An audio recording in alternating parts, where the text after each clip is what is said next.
Hola, ¿qué tal? ¿Cómo están? Muy, pero muy buenas tardes. Después de un día festivo, ayer fue el Día de la Independencia, 9 de julio, y bueno, obviamente que como argentino nos reconforta hablar de la patria, recordar en las escuelas qué es lo que se conmemora el 9 de julio, esa casita de Tucumán, todos los próceres. Bueno, es lindo recordar la historia y festejarla. Así damos comienzo al programa. Queremos recordarles la forma de estar comunicados: 155-154-4038. Diana los va a atender, les va a tomar el mensaje y les vamos a pedir que aquellos que tengan un mail personal o de algún familiar, porque muchas veces los teléfonos que nos pasan nos salen que no es abonado en servicio, quizás se anota mal, quizás en el momento se dice mal, y la verdad que nos preocupa no poder darles información. 155-154-4038. Aquellos que prefieran escribirnos lo pueden hacer a la dirección de correo mtundis@gmail.com. Allí en pantalla van a estar para que ustedes puedan agendar. Y así como nosotros acompañamos a nuestros mayores, ellos nos siguen acompañando a nosotros.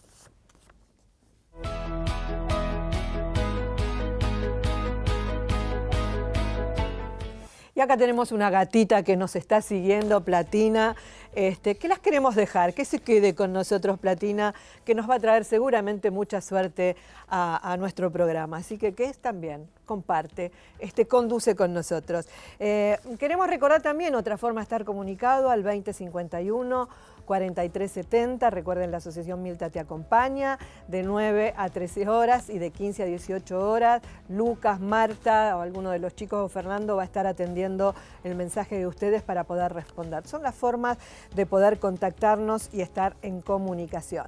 Mientras Platina está acá con nuestro invitado, que lo vamos a presentar, Tulio Frabowski, es referente de los movilizados, obviamente como se lo suele conocer a veteranos de Malvinas, pero bueno, que los veteranos dicen no son veteranos, son movilizados.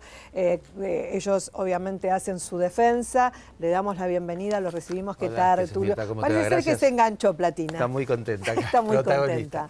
No, en realidad la palabra movilizado no nos define. Movilizado hubo en todo el país. En nuestra situación particular hubo una movilización, al igual que la gente que fue a Malvinas. Después hubo un despliegue estratégico y después cumplimiento de órdenes de guerra, de defensa y vigilancia. Los que se los conocen, Paralelo 42, ¿están dentro de ese grupo también? Sí, en realidad ese es el sector continental de máxima defensa, porque ahí operaron 6 bases de Fuerza Aérea, desde donde se proyectaron los ataques a la flota británica. Hay que entender que este fue un conflicto fundamentalmente aeronaval entre la aviación argentina basada en continente, en esas 6 bases, del Paralelo 42 hacia el sur, o sea, la base de Trelew, la base de Comodoro, la de San Julián, la de Río Gallegos, la de Río Grande y también la de Santa Cruz. Esas 6 bases fueron bases de guerra para la Fuerza Aérea y había que defenderlas tanto como las bases que estaban en las Islas Malvinas. Esas bases tuvieron personal de Fuerza Aérea, de Ejército y de la Armada, dándole defensa y logística para poder sostenerlas, y por eso no cabe la palabra movilizados. De hecho, al personal de Fuerza Aérea de esas bases ya lo reconocieron excombatiente, y al personal de la Armada que las defendió también.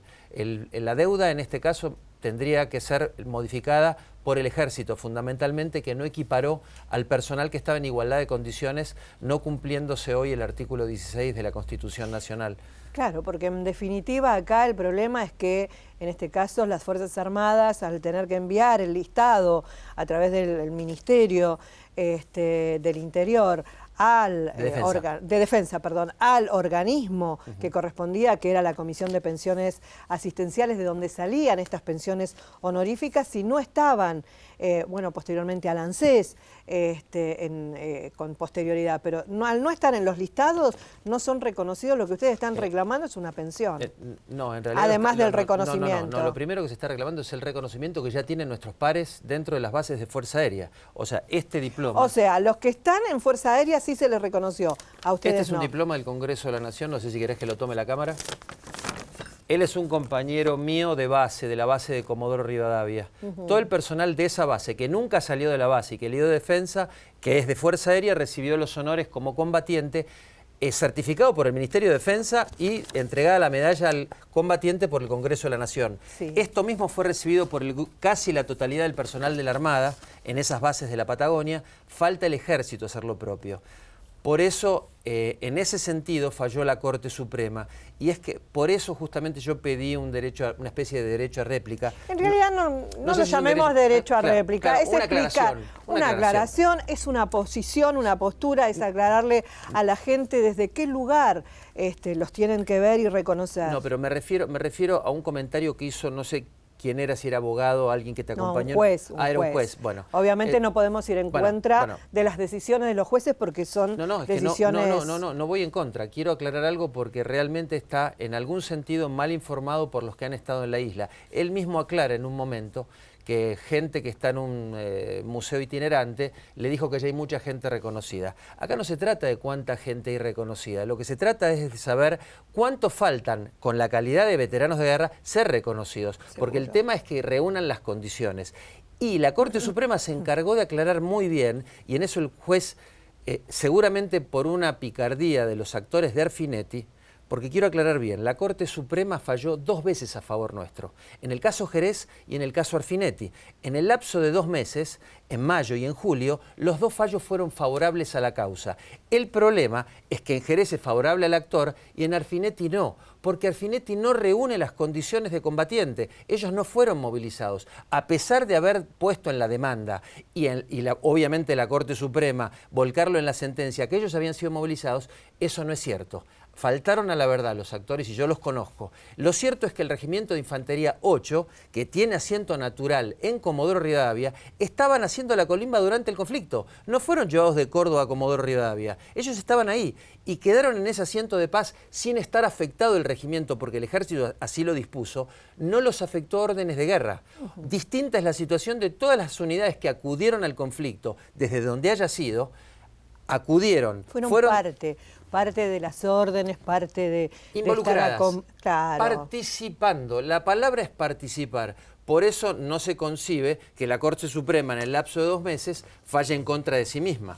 El problema es que Arfinetti no pudo, los actores de Arfinetti no solo no fueron movilizados, sino que a pesar de estar en Comodoro Rivadavia, tampoco cumplieron órdenes de guerra. Bien. Ese es un tema fundamental y central para que la justicia, tanto este juez como el resto de los jueces de la Seguridad Social, entiendan que hay muchos Jerez esperando el reconocimiento en la Patagonia. Pero convengamos de todos modos que acá hay una responsabilidad por parte del Ministerio de Defensa y las fuerzas que la verdad deberían estar clarificando los casos y dividiendo los casos, porque entendamos, el que quizás fue movilizado igual genera un estrés, digo, pero el que fue movilizado, supongamos, de Jujuy La Rioja y tenía asiento en Córdoba, ellos que dicen, bueno, no participaron, estudiaron, genera un estrés de traslado a la espera. Sin duda. Pero no es lo mismo estar del lado del continente, estar recibiendo las órdenes, recibiendo, como dije yo en ese momento, porque además yo hablé mucho con la gente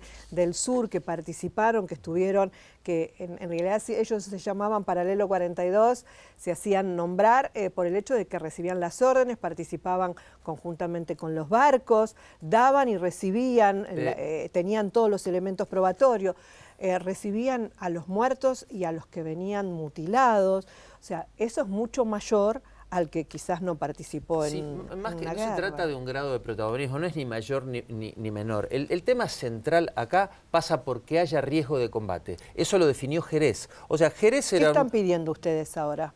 Los honores, en primer lugar, el primer paso que tendría que darse desde el Congreso o desde el Ministerio de Defensa conjuntamente con el Ejército es igualar en condición el estatus de combatiente que nos corresponde y que quedó de alguna manera guardado desde hace 37 años. ¿Con quién los están tramitando? No, hoy yo por lo pronto, yo estuve 10 años acampando en Plaza de Mayo, con el acampe más largo de la historia y tratando que la clase política nos asistiera. Bueno, evidentemente hay una situación no resuelta, desconozco por qué no tuvimos la asistencia que correspondía. Lo cierto es que acá hay una deuda histórica y Jerez y Arfinetti fueron los dos concordantes y complementarios y nos dieron la razón. Lo que estamos necesitando es que también haya un acompañamiento político, no solo la solución judicial. O sea, necesitamos que de alguna manera haya un acompañamiento desde el Congreso para que esto se plasme de otra manera. Bueno, Tulio, yo me comprometo a hacer seguimiento y a intervenir en este tema con todo mi corazón, sinceramente, porque creo que el reconocimiento debe haber, se lo merecen, estuvieron, fueron parte. Yo te agradezco y es creo que una deuda que esperemos se solucione no solo judicialmente. Bueno, muchísimas gracias, Tulio. Gracias a vos. Y ustedes siguen porque vamos a ir con toda mi onda y obviamente como mi agua es lo más, perdón, obviamente que auspiciado por Ribeiro. Recuerden que entrá ya en ribeiro.com.ar y encontrá los descuentos de hasta 60% y en 3, 6, 9 y hasta 12 cuotas sin interés y envío gratis en Capital Federal y el Gran Buenos Aires por productos seleccionados.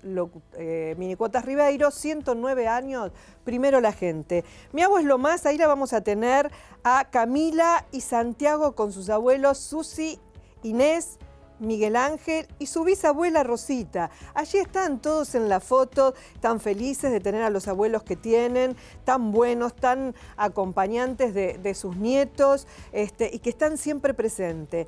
En la foto falta otro nieto más, Dante, que también los quiere muchísimo y que dicen qué lindo que es estar con los abuelos. Por eso aquellos que quieren ser parte de este momento, Mi Agua es lo más, enviar la foto y la dedicatoria a la dirección de correo metundis@gmail.com. No se vayan, en un ratito volvemos y como siempre agradeciendo a Néstor Cataldo por peinarme y Alfredo Serrano por vestirme. A ellos, gracias por acompañarnos durante tantos pero tantos años. No se vayan.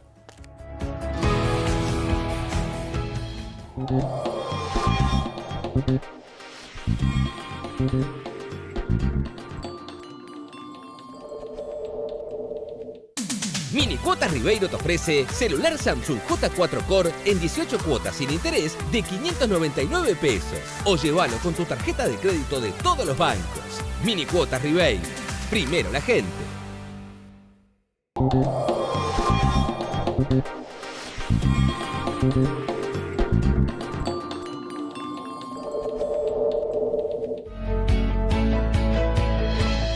Bueno, muy buenas tardes, queridos amigos que siguen este programa. Ustedes saben que desde hace mucho tiempo yo he tratado por todos los medios a mi alcance de hablar en favor de la inteligencia artificial, de la informática aplicada al derecho.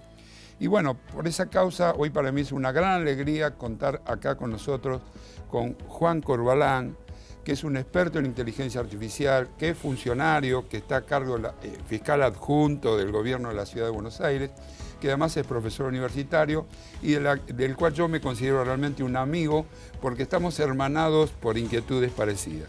Guillermo, gracias. Gracias también a toda la audiencia y es un gusto estar acá. Bueno, muy bien. Juan, vos sabés que nosotros tenemos algunos que no piensan, abogados, colegas que no piensan como nosotros, sufrimos un poco, digamos, las críticas. Sin ir más lejos, en un matutino de este último domingo hubo críticas a los que creemos en la inteligencia artificial.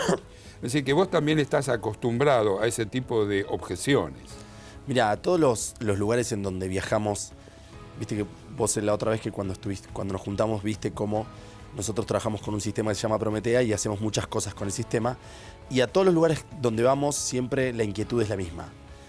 Estas máquinas que hacen, si nos reemplazan, si en realidad son peligrosas. Y a mí me gusta empezar con una anécdota, que es una anécdota que contó alguien que hoy es jueza de la Corte Suprema Argentina, Elena Hayton. Ah, Hayton de Nora. Una de sus relatoras, es decir, una persona que trabaja en su equipo, en unas jornadas contó que ella fue la primera persona que tuvo una computadora en un juzgado. Ya estamos hablando hace más de 30 años.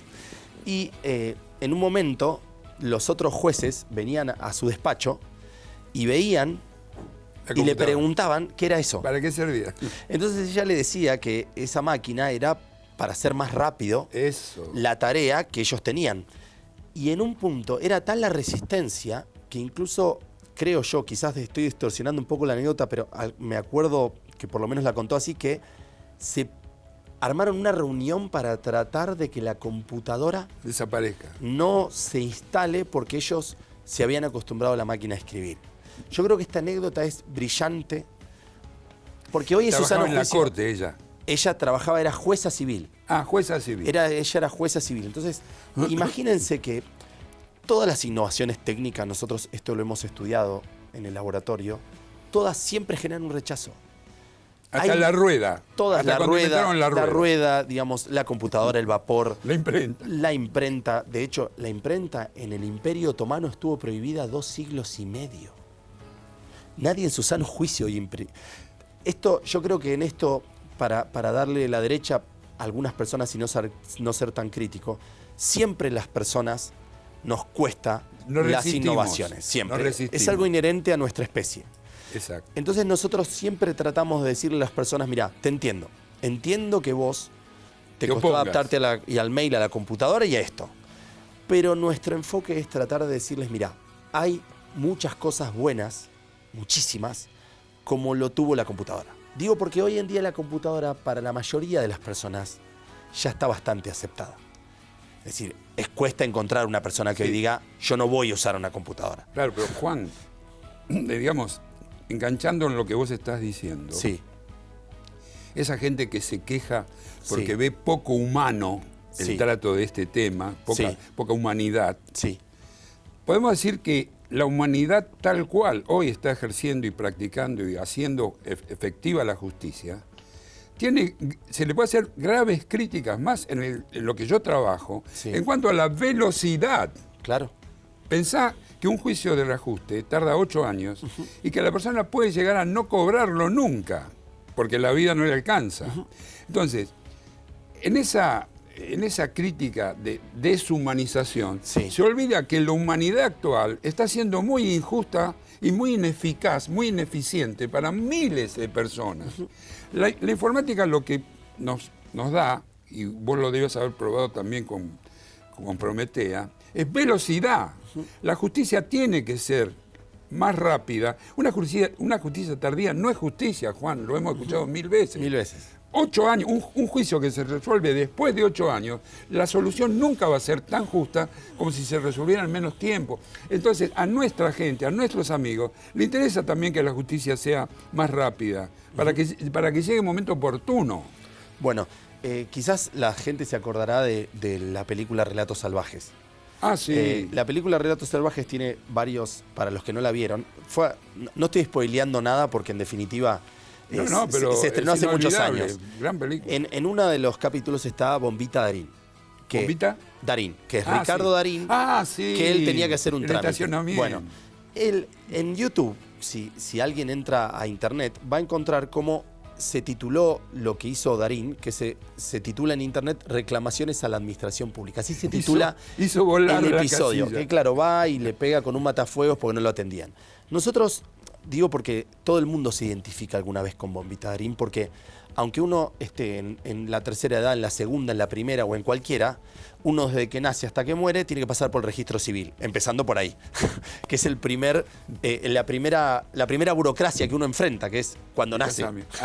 Cuando nace, porque hay que escribirlo en el registro civil. Entonces, lo que nosotros decimos precisamente enlazándolo con lo que vos nos decías es, hay que humanizar una parte fundamental que es la contención. Entonces, y te pongo un ejemplo muy concreto.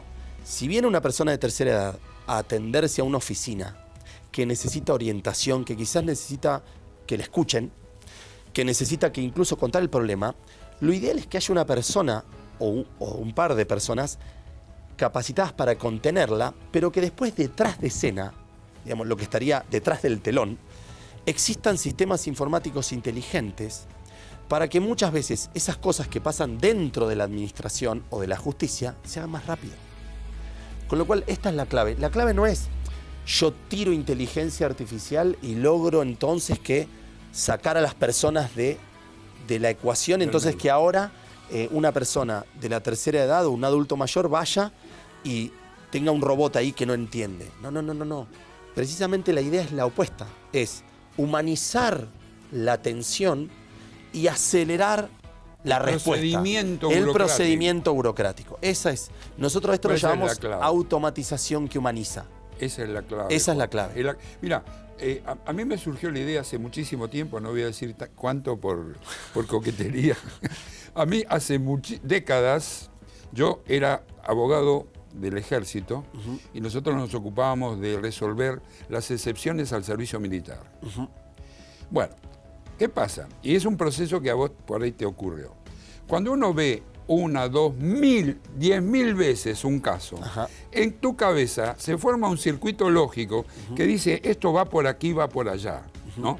¿Qué pasa? Una excepción podría tardar 5 o 6 años. El ciudadano estaba expuesto, digamos, a esa demora que no sabía qué iba a hacer de su vida, si iba a hacer o no iba a hacer el servicio militar.